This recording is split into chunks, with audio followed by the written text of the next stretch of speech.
So if you remember this car, this is the one that had the exhaust valves closed up, or in the closed position. So we did our HCI heads cam intake package on this car with our Big Daddy cam. So we had the engine out, apart, back together. Now we're back on the dyno, and Dad's been doing some tuning. So we're about ready to make what will hopefully be the final hit. So I'm gonna film that.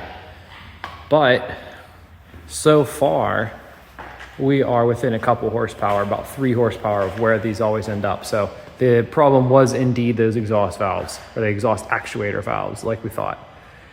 So I'm gonna turn the fan on and we'll make a hit.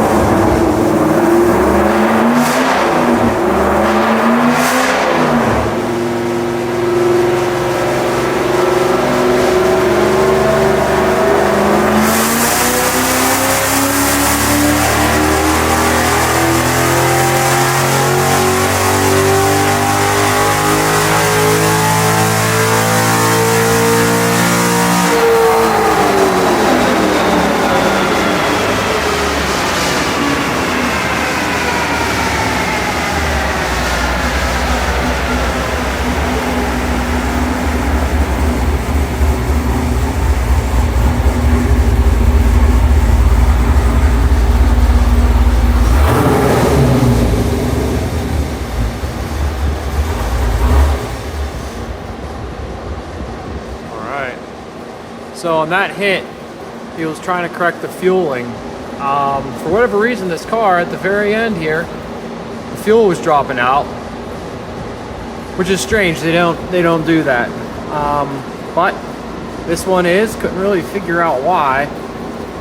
I don't know. The only thing different about this car is it's got the new style JLT intake on it, because the old one's discontinued. I don't know if that's the reason. It seems unlikely, but anyway, so we changed the fuel.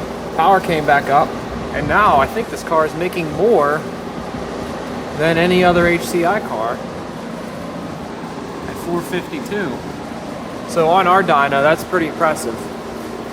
I'll pull up what the car made when it came in. Now keep in mind, when it came in, it had those exhaust actuators hanging closed, or pinned closed. Oh. My bad.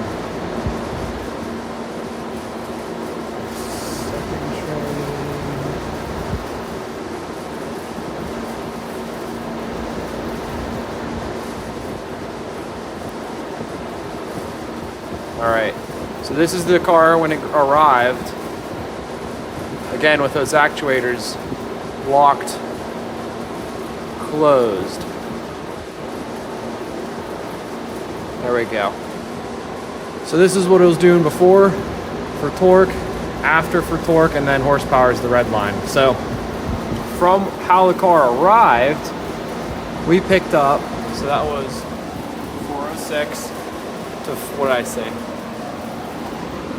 540 something. So 150 horsepower. Now obviously that's not what it should be, because I'll show you against a stock graph. Let's see, who am I gonna pull up?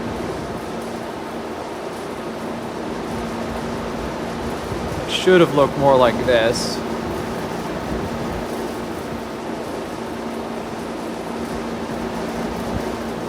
So this would be what a stock car does.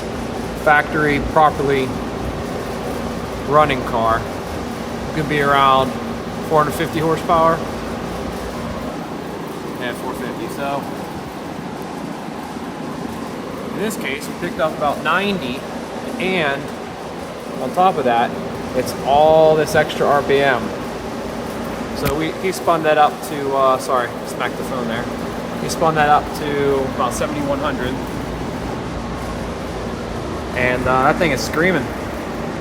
So if you ever wonder what this little blip in the middle here is, on our graph, and then on the factory graph, that's the intake switching. And we obviously change when that intake switches. Well, and yeah, this Big Daddy cam package is just phenomenal. We make so much power with these things. on a stock otherwise engine, heads and cam and an intake. So that's it. We're done. He might do some drivability stuff. I'm not totally sure. Let's go ask him actually. All right, Dad, how did that go?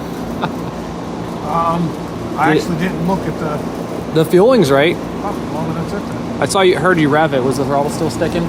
No. It didn't sound like it. You're just trying to make it stick? No, I was trying to see if it, because I took the airflow out so that it wouldn't stick, to see if it would stumble. It did a little. Okay, okay. So I'm working on that now. Cool. Oh, you're interviewing? Yeah, I'm filming. Cool. Yeah, it actually made 545, which is about 10 horsepower more than what... That's the highest. Yeah. It's called, though. That's impressive. So, very cool. All right. Awesome.